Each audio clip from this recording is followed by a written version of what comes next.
Hello and welcome for a webinar on submandibular region and submandibular gland and sublingual gland.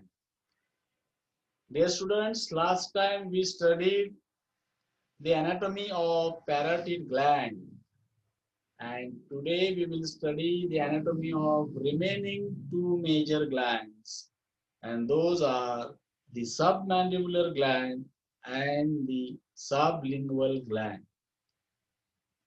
Dear students, these two glands, they come under one anatomical region, and that region is called as submandibular region.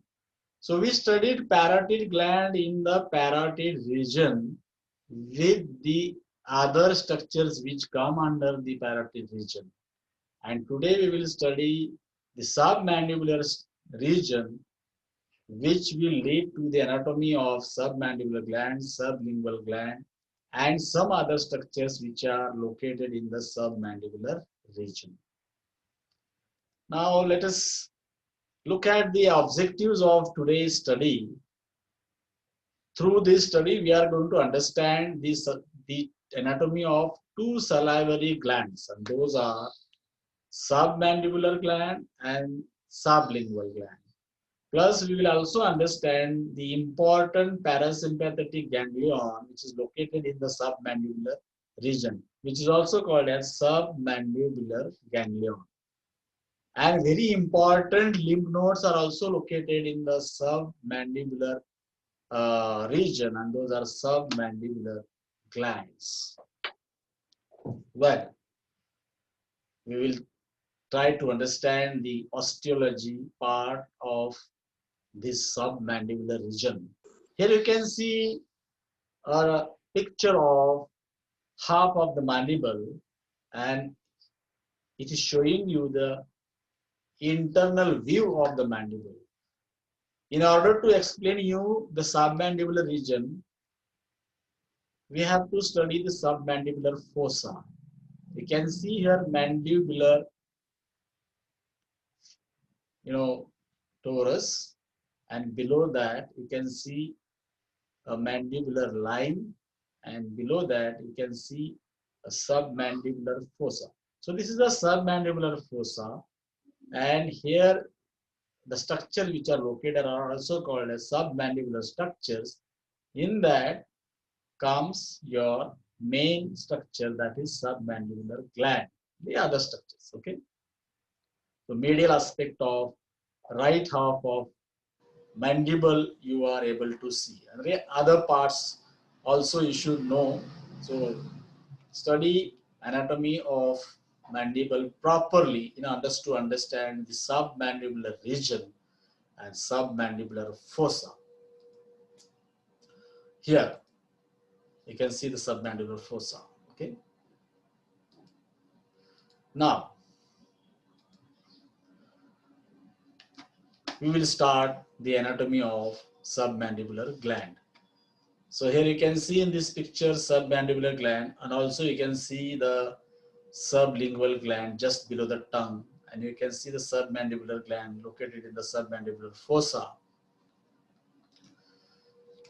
So submandibular gland, it consists of serous as well as mucus acini, around 10 to 20 gram in weight, and it is J-shaped. You can look at this green big, there are two glands. There's a big green gland. You can see the J-shaped submandibular gland. So it is lying horizontal. And here you can see another gland that is sublingual, that is almond shaped. And this gland is mixed type of gland because it consists of serous as well as mucus acini. Parotid gland is predominantly serous gland, okay, and sublingual gland is predominantly mucus gland. So these are the different type of acini which are present in these glands. Submandibular gland lies just beneath the lower border of the body of mandible, and it is divided into superficial and deep parts by the mylohyoid muscle. So in this diagram you can see the superficial part is lying above the mylohyoid. You can see the mylohyoid is passing in between the superficial and, sorry, this is superficial head, bigger one is superficial head, and the smaller is a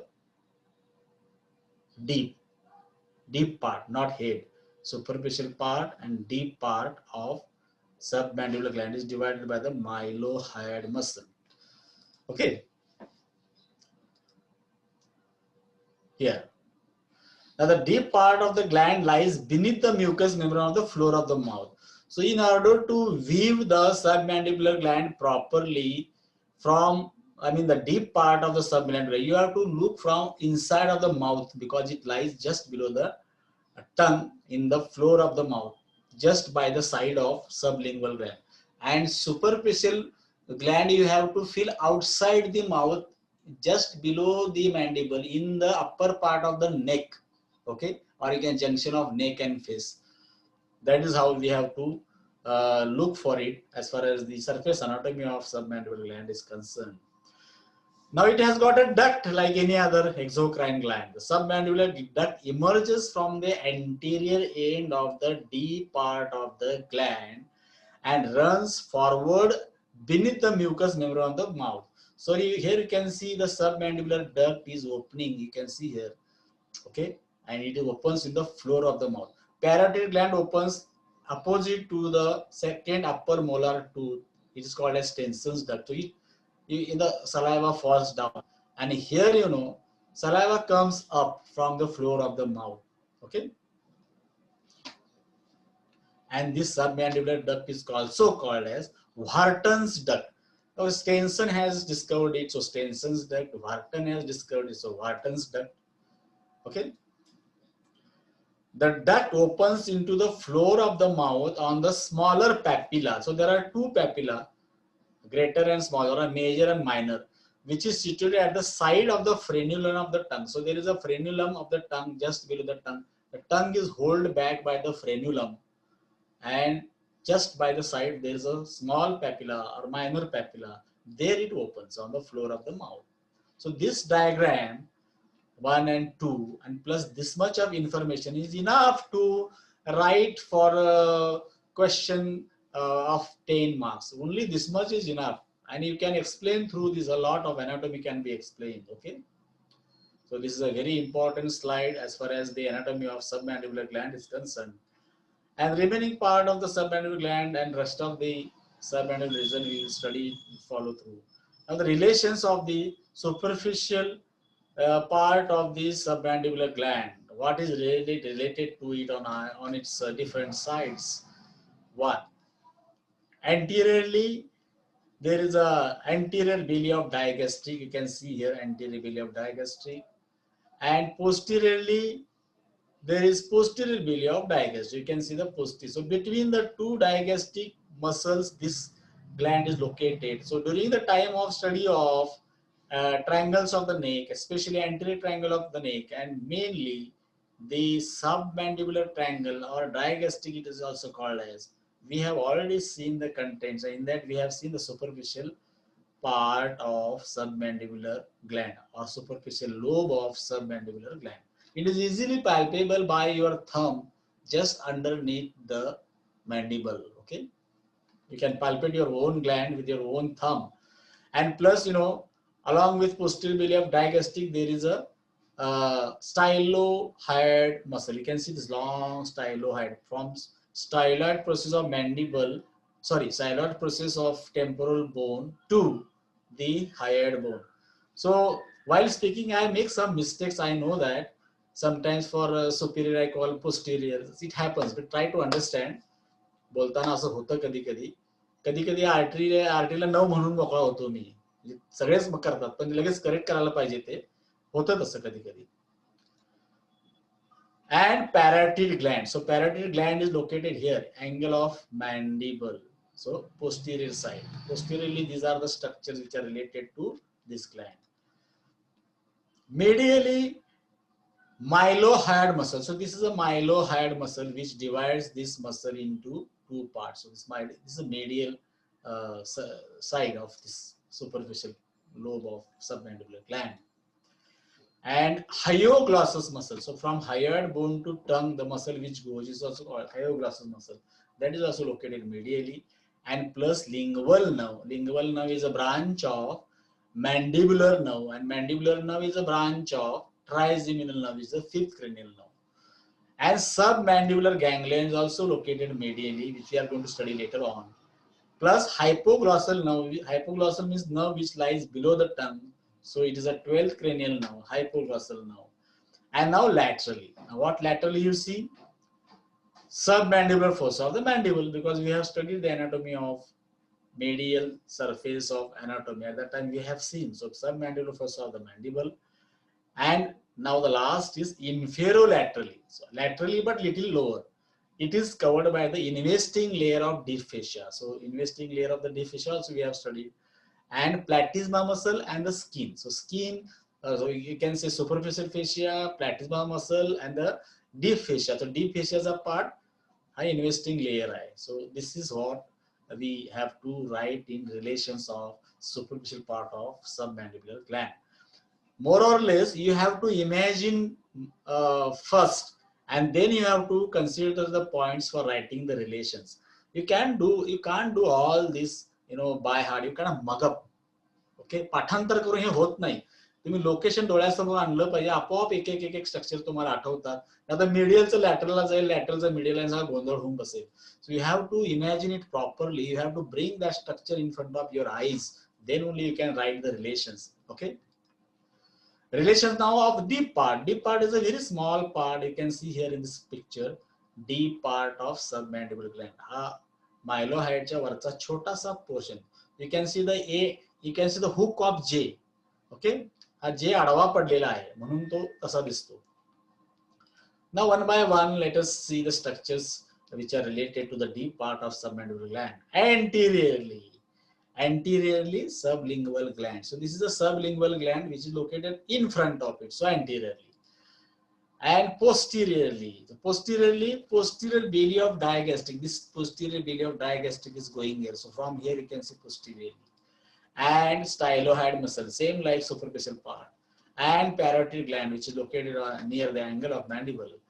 Now medially same like deep part. Hyoglossus is main, and styloglossus is another muscle from styloid process to the tongue which is coming. And laterally, mylohyoid muscle and superficial part of the gland. So on this side, this is a mylohyoid muscle and superficial part of this submandibular gland. So this side. And now superiorly.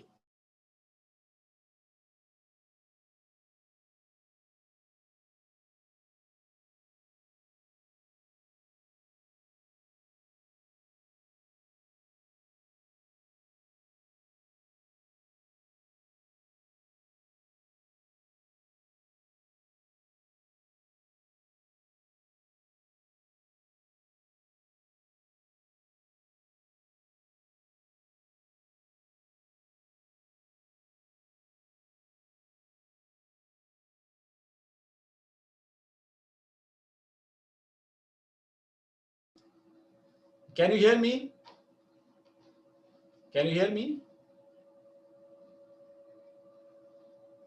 So am I continuously? Yes, sir. मगापासूनचं सगळं ऐकू आलं ना?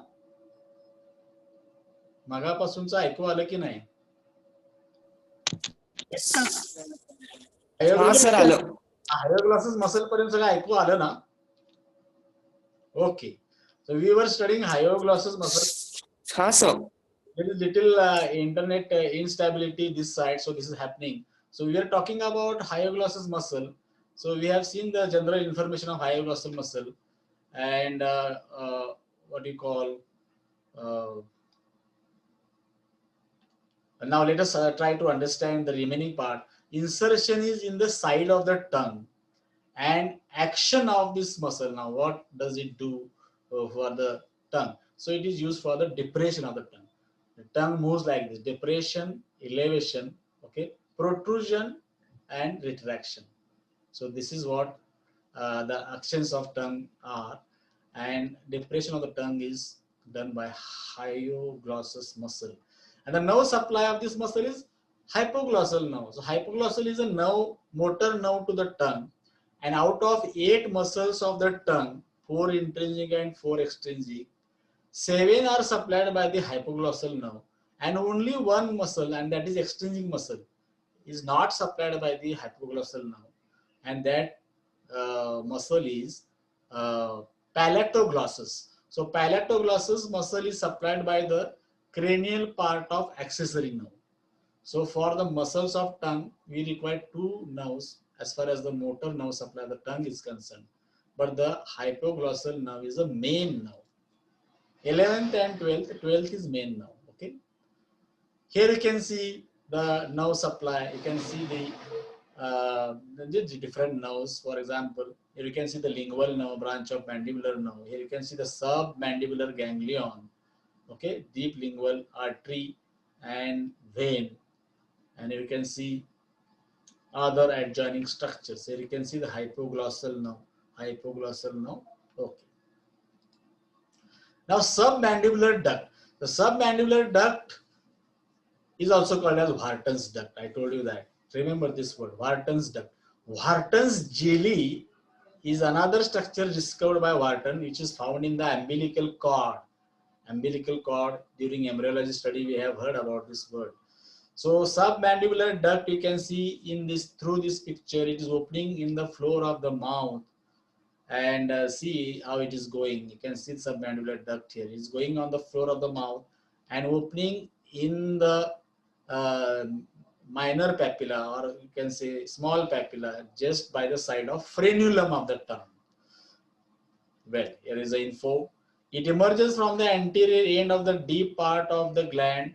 It is 5 centimeter in length, and it passes forward along the side of the tongue beneath the mucous membrane of the floor of the mouth, and it is crossed laterally by the lingual nerve. So lingual nerve crosses it laterally. You can see in this picture also.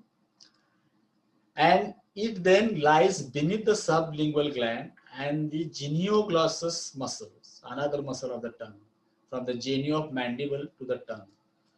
And it opens at the summit of the small papilla. Summit means height, topmost place, situated at the side of the frenulum of the tongue.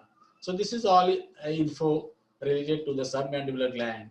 And the duct and the deep part of the gland could be palpated through the mucous membrane of the floor of the mouth. With the finger you can palpate it, okay? Well, now we will go to the study of anatomy of sublingual gland. Submandibular means below the mandible. Sublingual means below the tongue. So now it is totally inside the oral cavity. So you cannot palpate or see that this gland from outside. It is below the tongue. So it is called sublingual. Lingua means tongue. Glossa also means tongue. So these are other words in Latin and Greek language. The sublingual gland lies beneath the mucous membrane, which is also called as sublingual fold of mucous membrane. So mucous membrane of the floor of the mouth and close to the frenulum of the tongue. Frenulum is a mucous membrane fold which holds the tongue back.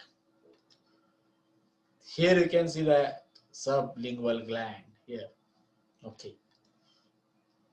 Same diagram is now showing you the sublingual gland, which we studied this diagram for anatomy of submandibular gland earlier. And in here you can see the frenulum. You can see the tongue is lifted up above. You can see the floor of the mouth is exposed, and there you can see the sublingual gland. It has both serous and mucous acini, but it is predominantly mucus, okay? And it is almond shaped, almond, but horizontal. The sublingual ducts, they are numerous. For example, 15 to 20 ducts you find. There is no one duct here. In parotid, we have one main duct and one accessory duct. In sublingual gland, we saw one duct. But in sublingual gland, we have 15 to 20 ducts, and they are all open into the floor of the mouth on the summit of the sublingual fold. And together they are called as ducts of Rivinus and duct of Bartholin. So one is big duct, and that is called as duct of Bartholin. and smaller ducts are called as ducts of Rivinus. So Bartholin's gland we have seen in female genital organs, that is vagina. We have seen Bartholin's gland. Same Bartholin also discovered this in the mouth. So they are named after different anatomists. If you remember these names, it's well and good. It's very easy to remember also. Now, what is the nerve supply of this gland? Glands are always autonomic, so they require parasympathetic and sympathetic nervous supply.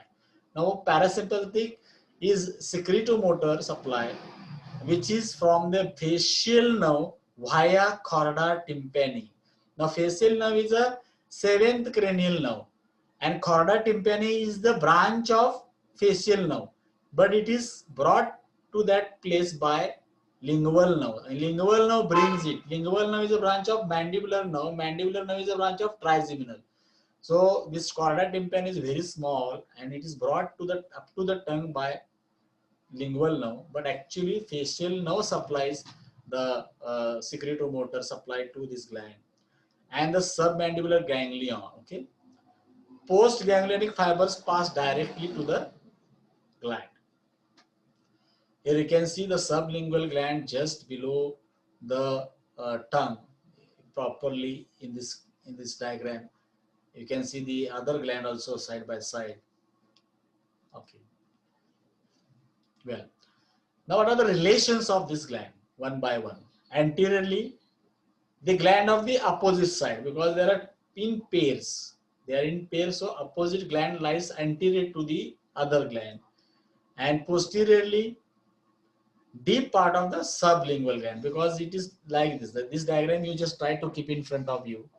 Then only you can understand the relations. Medially, by the genioglossus muscle and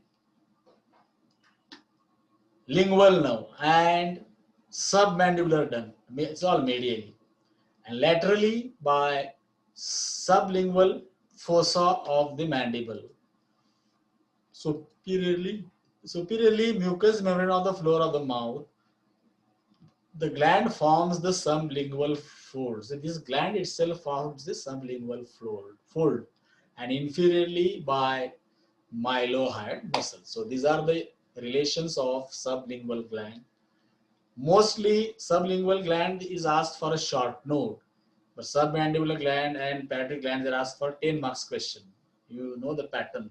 We'll try to understand pattern in fully on 12th of November. That will be the last seminar for you before writing the exams, theory papers.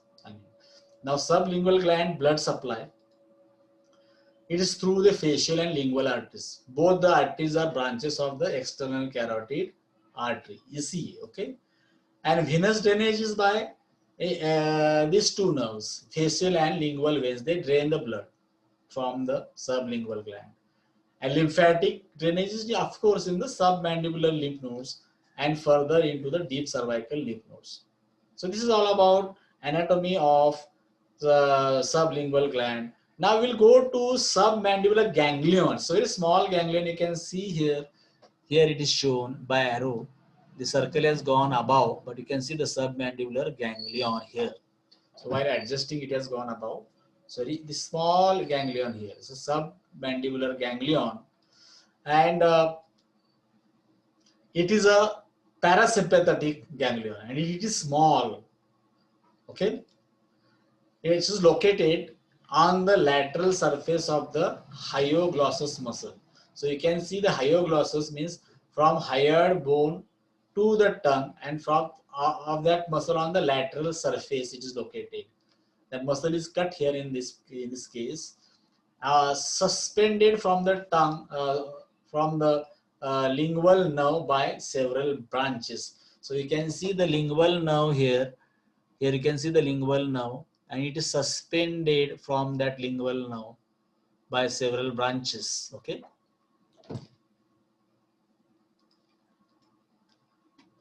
Preganglionic parasympathetic fibers reach the ganglion from the superior salivary nucleus of the facial nerve via the chorda tympani and lingual nerve. how they reach to that ganglion. That's what we are talking about. And the pre-ganglionic fibers synapse within the ganglion, and the post-ganglionic fibers pass to the submandibular and sublingual salivary glands to supply those. So this is what the ganglion is meant for. And submandibular ganglion picture you can see in this diagram very clearly. You can see the submandibular ganglion and sublingual gland being supplied, and submandibular gland is also supplied here. You can see the chorda tympani coming from seventh nerve, but it is accompanied by the lingual nerve, and through several branches the submandibular ganglion is formed, and you can see it here. Okay, yeah. Now submandibular ganglion detailed pathways to and from it. If you want to see, you can see in this diagram how they come and how they go. This is bit details. It's quite detailed. So submandibular ganglion is, if it is asked and if you write all these, you'll get out about marks. Okay. Well, let us go ahead. Now supply of these two glands, submandibular and sublingual, you can understand through this picture. Parasympathetic nerves are they are secretomotor. Superior from the superior salivary nucleus, the seventh cranial nerve. The nerve fibers pass into the submandibular ganglion via the chorda tympani nerve and the lingual nerve. And postganglionic parasympathetic fibers pass to the gland via the lingual nerve. Here you can see in a blue diagram how they are passing. So ganglion, to understand, you have to understand all this complicated image. Okay. Again here. Postganglionic sympathetic. Now, because ganglion has got sympathetic and parasympathetic. With sympathetic chain, you can see here. You can see the sympathetic chain here. It is coming from spinal nerves. Okay. Parasympathetic comes from cranial nerves. So that is seventh cranial nerve we talked about. Seventh cranial nerve is a parasympathetic nerve.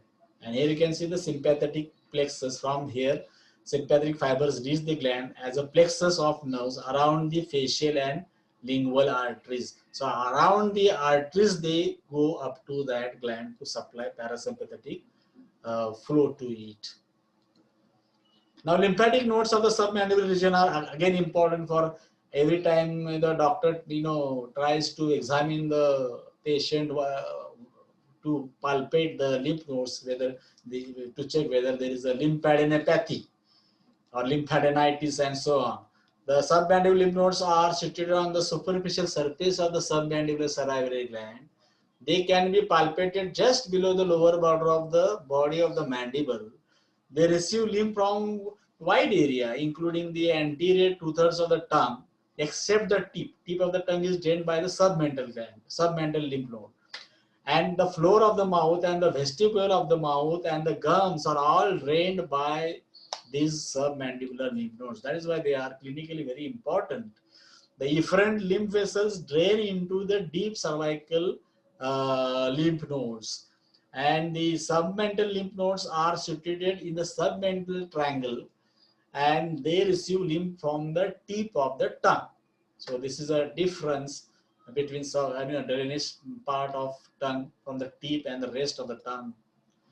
The floor of the mouth is also drained by it beneath the tip of the tongue, and the incisor teeth and the associated gums. So only the central portion here, you can see the incisors, only this trap is drained into the submental lymph nodes. Okay. Otherwise, everything else is drained into submandibular. So this is all submental lymph nodes area, and this is all submandibular lymph nodes area. You can read this again and again and take a screenshot to understand the lymphatic drainage. Now here is a diagram to show you the different lymph nodes and their names. You can see here in this area number, the 7 number is for submental nodes, and 8 number here, 8 number is for submandibular nodes. You can see the jugulo-digastric nodes along the here, jugular vein, number 10. You can see all those names, and just try to do it by heart. Cervical lymph nodes are asked in exams as a short note.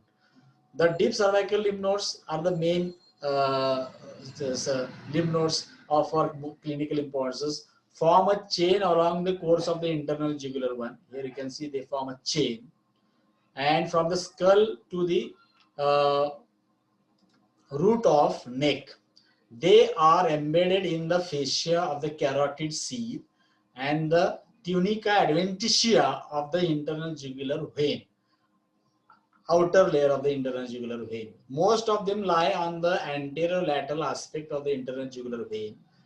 Two of the nodes are often referred to clinically and are called the jugular digastric nodes. So here, jugular digastric nodes and jugulo-omohyoid nodes, 10 and 11. Okay, so these are the exact names to those.